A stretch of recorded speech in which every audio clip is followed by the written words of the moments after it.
Sometimes things feel different, but you can't quite put your finger on why. Well, today you're going to find out why, because gaming has changed. We've got new data that suggests 93% of kids prefer playing games on phones. Not PC, not console, phones.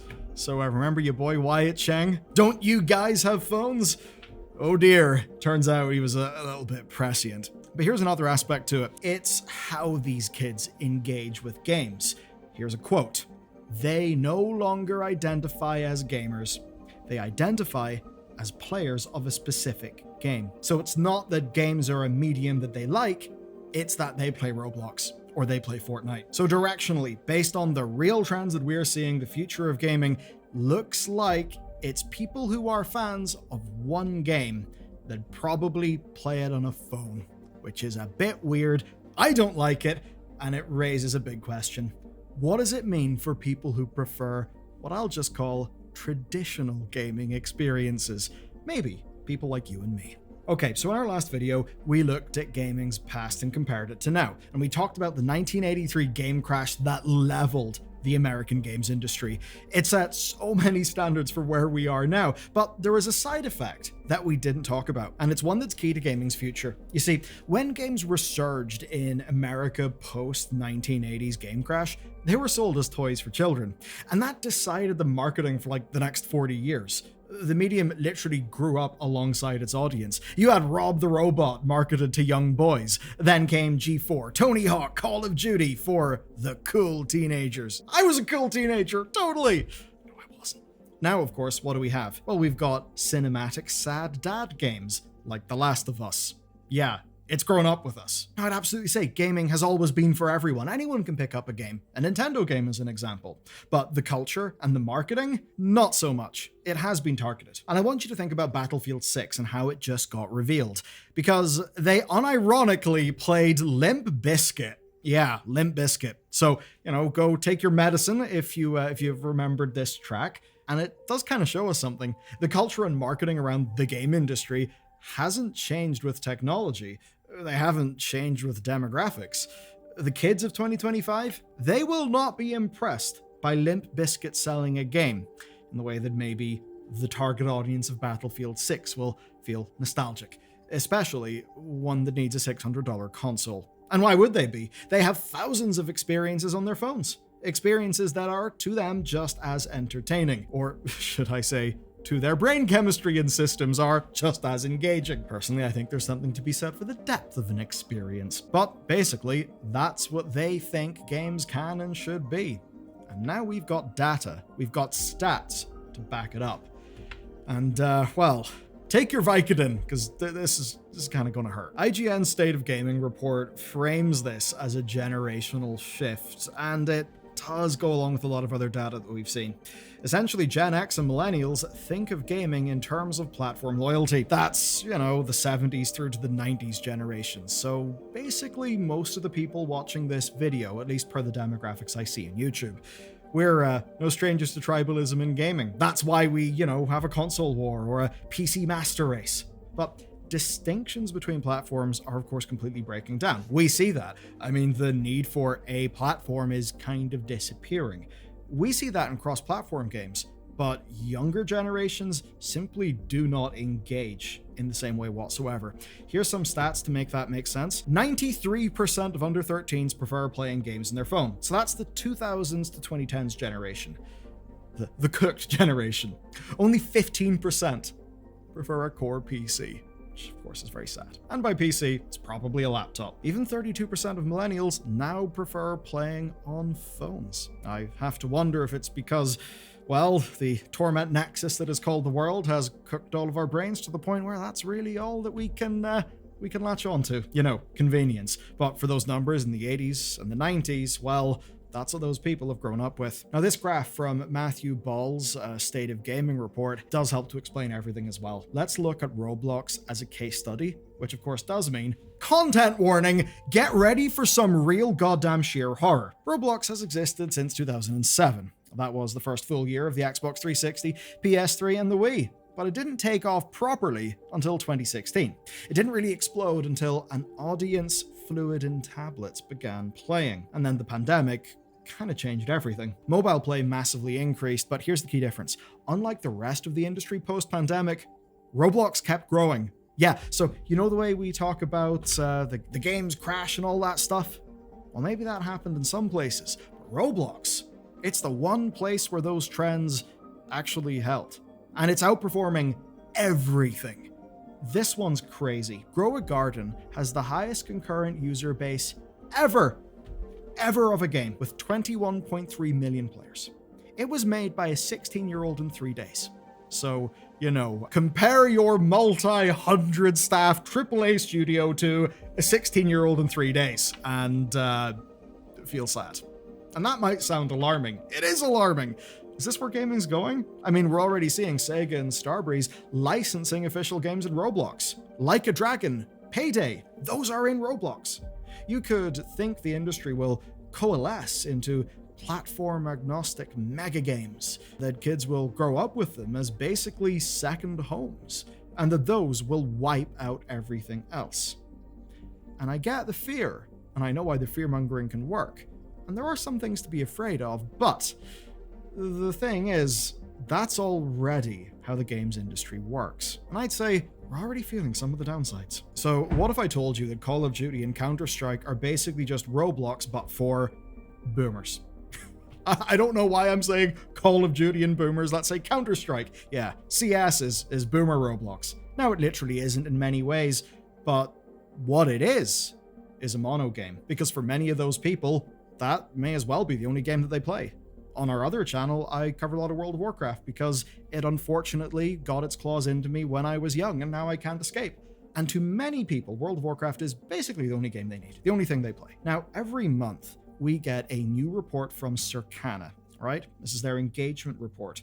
And every month, what do we see? We see the same 10 games report the highest player counts, console and PC space. Now, sometimes a cool indie like Peak will punch through, especially in PC. And looking at Matthew Ball's work, he has found the same pattern since 2021, where on PC, 5 games make up 30% of total playtime. Those games are COD, Counter-Strike, Fortnite, League, and Minecraft. The top 10 games, those eat up 50% of playtime on average.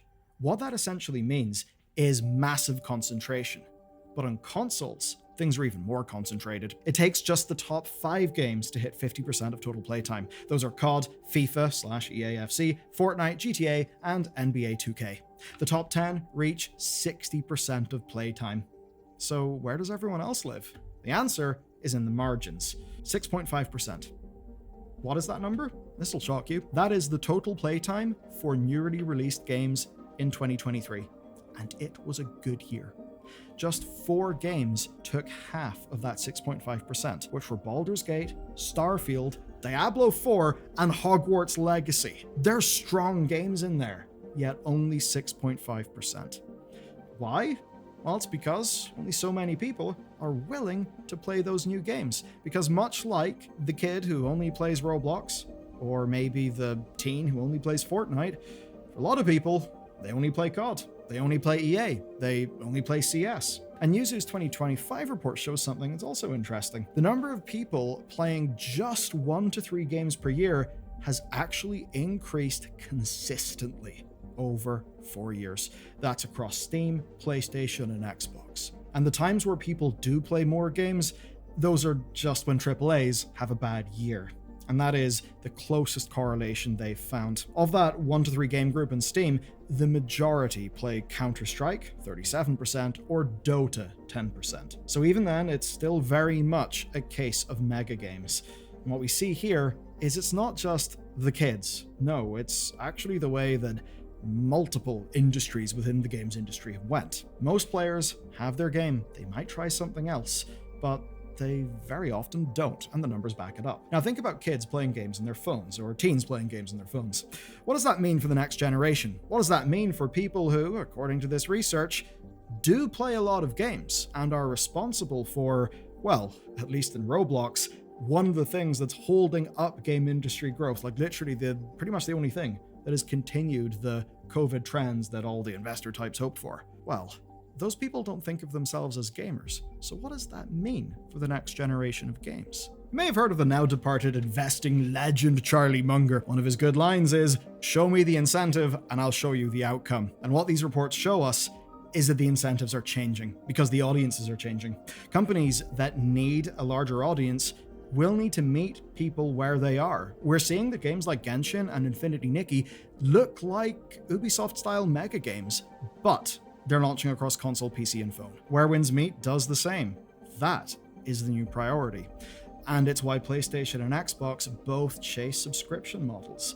Different approaches, but same goal.